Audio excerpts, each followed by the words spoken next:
Guys, balik lagi sama aku, Citra Arya. Dimana kali ini aku mau membahas sebuah gunung yang pasti kalian, para pengikut Bang Zawin dan para pengikut Bang Firsa, pasti kalian udah tahu gunung yang bakal mau aku bahas kali ini. Dan selamat datang di segmen Kismis atau Kisah Mistis.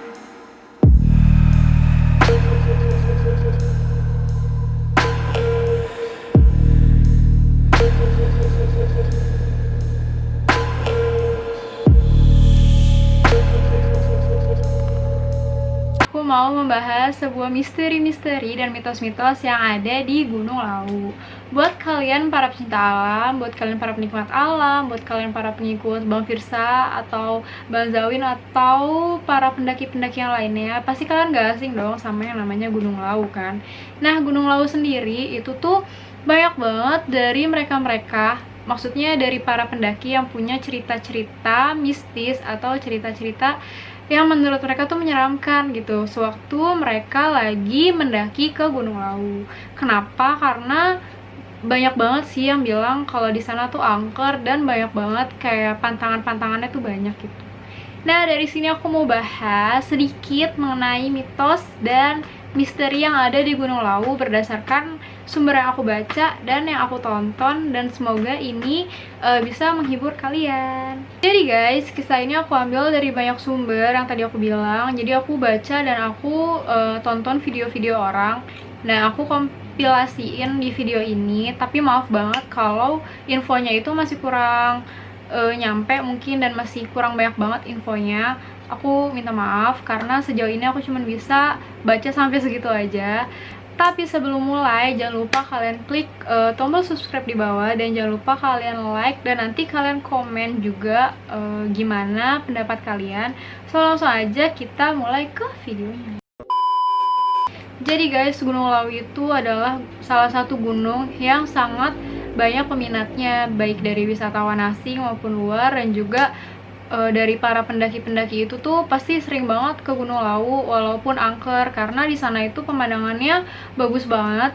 Ketinggiannya itu kalau nggak salah 3.000 atau 4.000 gitu, dan di sana itu juga ada satu warung tertinggi di Indonesia, yaitu warung Boim kalau nggak salah ya. Jadi Gunung Lawu itu terletak di perbatasan antara Jawa Tengah dan Jawa Timur.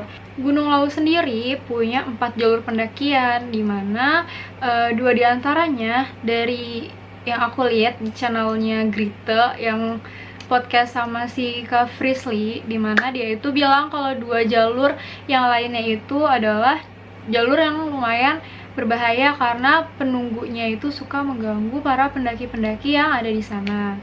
Nah, banyak banget nih kisah-kisah mistis atau mitos yang beredar dan dirasakan oleh para pendaki, mulai dari suara-suara aneh yang terdengar sampai ada pendaki yang hilang di sana. Nah, nanti bakal aku bahas, tapi aku nggak mau bahas sampai sedetail itu karena untuk apa ya, menghargai hati keluarganya gitu kan. Jadi aku nggak berani membahas sampai sejauh itu. Jadi aku cuma bahas sedikit aja tentang dia.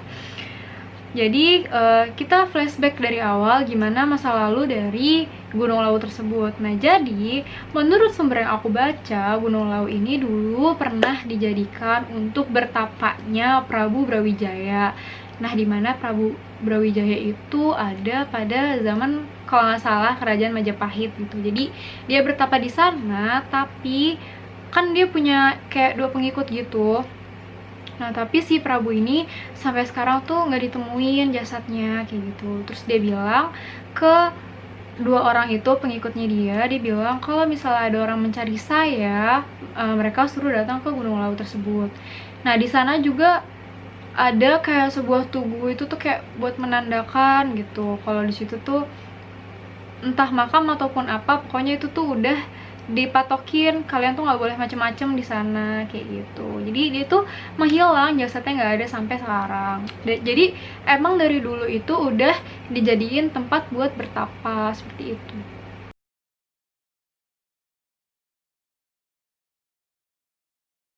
Nah, yang pertama, mitos tentang adanya jalak gading. Nah, jalak gading ini tuh banyak banget dari pendaki yang bilang kalau jalak gading itu sebenarnya bisa menjadi pertanda baik. Tapi tapi bisa juga menjadi pertanda buruk, tergantung kalian nanti kesana itu niatnya mau baik atau buruk. Nah, sekali lagi aku ingetin, please banget buat kalian para muda-mudi atau siapapun kalian, kalau naik gunung kalian itu harus benar-benar menjaga di sana. Kalian tuh nggak boleh macem-macem, karena ini tuh sangat berpengaruh sama kehidupan kalian nanti ke depannya di gunung tersebut. Kalau misalnya contoh kalian kesana terus kalian melakukan hal yang enggak, misalnya itu tuh bisa jadi penunggu sana itu pasti bakalan marah. Iya nggak? Karena itu kan bukan tempat kalian, terus kenapa kalian itu melakukan hal yang harusnya kalian nggak perbuat di sana. Dan juga kayak buang sampah sembarangan, atau kalian kayak ngambil-ngambil batu, atau kalian ngambil apapun lah dari sana gitu. Jadi ini tuh sebenarnya penting banget, karena nggak cuman kalian yang bakal kena, bisa aja teman kalian juga kena gara-gara perilaku kalian kayak gitu. Nah, balik lagi ke Jalak Gading. Jadi kalau buat kalian yang sering naik ke Gunung Lawu ini, pasti kalian tahu banget mitos tentang Jalak Gading ini. Ada yang bilang kalau Jalak Gading itu sebenarnya adalah jelmaan dari si penunggu sana, atau kayak Prabu kayak gitu tuh menjelma jadi Jalak Gading. Nah, kalau kalian niatnya baik, bisa aja kalian nemu si Jalak Gading itu untuk menunjukkan jalan atau trek yang benar buat kalian lalui. Nah, kalau misalnya kalian tujuannya jelek, itu bisa aja kalian disesatin gitu sama dia. Jadi kalian ngikutin Jalak Gadingnya, tapi kalian bakal tersesat. Dan gak cuman kalian bakal kesasar, tapi bisa juga ada kemungkinan buruk terjadi kepada kalian kalau kalian punya niat yang jelek. Kedua, selain ada Jalak Gading, ada juga nih yang bilang kalau di sana ada kupu-kupu bersayap biru. Nah, ini contoh gambarnya. Sebenarnya nggak beda jauh sih sama si Jalak Gading ini. Banyak juga yang bilang kalau kalian nemuin kupu-kupu bersayap biru, kalian itu bakal beruntung kayak gitu. Toh kalau kalian nggak dapetin juga nggak apa-apa. Nah, kalau ada seseorang yang berhasil melihat kupu-kupu itu, maka dia tuh akan mendapatkan keberkahan setelah pulang dari Gunung Lawu. Ada yang percaya seperti itu. Dan kalau kupu-kupu itu kalian ganggu, bisa aja kalian itu mengalami kesialan. Nah, itu mitos ya, nggak tahu bener atau enggak.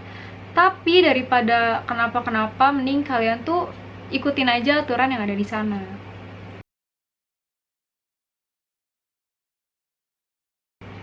Nah, terus yang ketiga, ini ada mitos yang menurut aku kayaknya benar, karena aku pernah lihat podcast seseorang yang bilang, jadi tuh podcastnya tuh anak indigo gitu, dia bilang kalau emang bener di sana tuh ada pasar, tapi pasar kayak pasar setan gitu kan.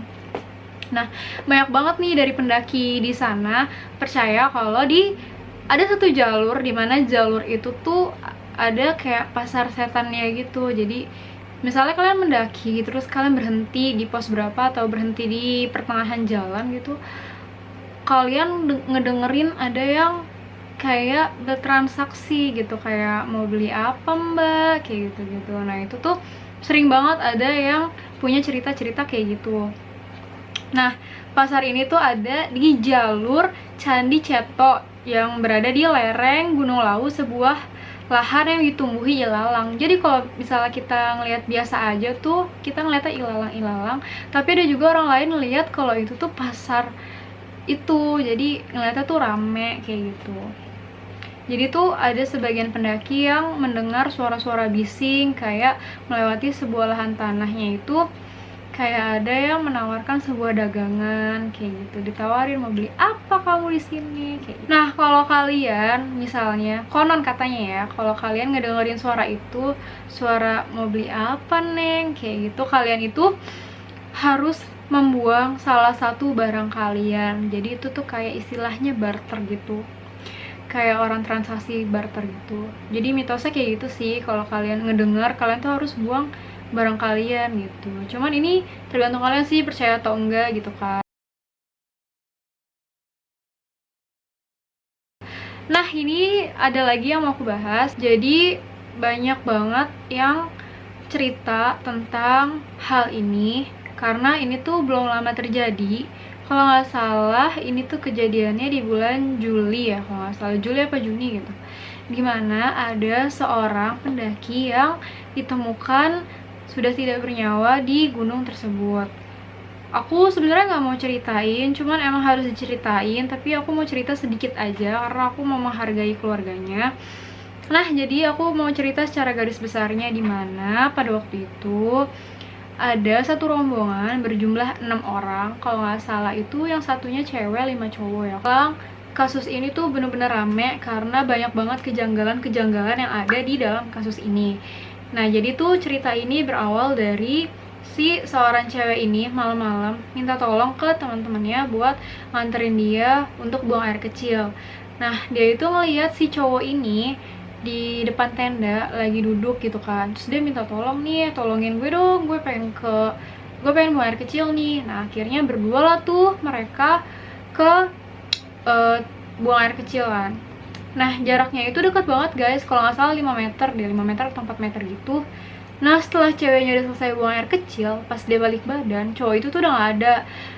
Nah, berarti kan hilang kan cowoknya. Akhirnya pas lagi cowok itu hilang, ada beberapa pendaki siang-siang. Biasalah ya, kalau anak-anak itu kan suka ngevlog gitu kan.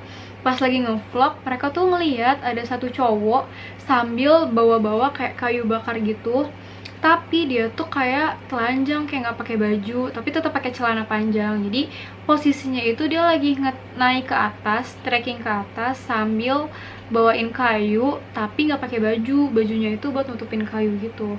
Pas ditanya, dia itu kayak agak sedikit linglung, kayak ngomongnya tuh kurang lancar gitu. Nah, itu tuh padahal di saat itu suhunya itu dingin banget, karena yang aku lihat itu kan cowok-cowok yang lain juga pada pakai baju double, pakai jaket gitu. Nah, dia enggak, benar-benar telanjang gitu aja. Nah, keesokan harinya kalau nggak salah, pas lagi dicari sama orang-orang, ternyata dia itu sudah ditemukan tidak bernyawa. Nah, dimana saksinya itu menyebutkan waktu itu pernah ada yang ketemu dia, terus dia tanya, kamu dari mana, terus kamu ngecamp di mana gitu. Terus dia bilang ngecamp di situ, di deket warung Boyem. Terus dia tuh ngomong, bilang kalau ini tuh disuruh sama si mbah gitu. Nah, di sini kan jadi pertanyaan, dia itu sebenarnya ada dua teori pokoknya. Dia itu bisa terkena hipotermia, kayak kedinginan yang berlebihan, sama bisa aja dia itu kayak kerasukan atau kayak disuruh hantu gitu, suruh setan gitu kan. Nah, sebenarnya menurut aku dua kemungkinan ini bisa banget terjadi karena gejalanya pun sama. Kalau setahu aku ya, hipo itu kedinginan yang berlebihan sampai kalian itu benar-benar jadi linglung gitu. Nah, sama kalau misalnya kayak kena pengaruh setan juga kayak gitu. Tapi kalau dilihat dari podcast, sekali lagi aku lihat dari podcastnya si Frisly sama Grita itu bilang bisa aja dia emang nggak sengaja kesurupan atau kerasukan dan disuruh kayak gitu. Nah, itu dia itu jalan ke dimensi lain sampai dia itu tidak bernyawa, seperti itu. Ya, seperti itu. Jadi kalian kalau naik gunung tuh harus hati-hati ya guys, harus banyak-banyak berdoa gitu. Pokoknya kita doain aja semoga almarhum itu diterima di sisinya, dan semoga gak ada kejadian-kejadian yang kayak gini lagi, karena ini tuh bukannya bikin angker sih, maksudnya kayak kasihan aja gitu kan. Harusnya dia senang-senang sama teman-temannya, tapi dia malah berakhir tragis di sana kayak gitu.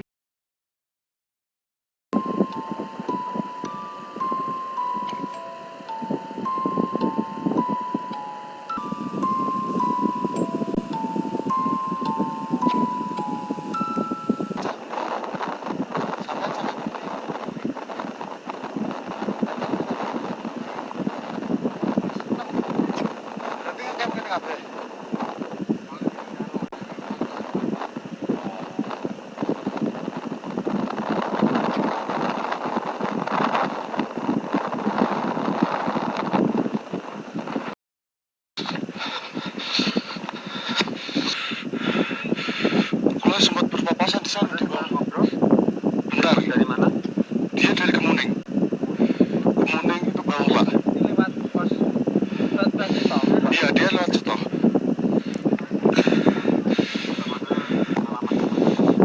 Ya, cuma sebatas dia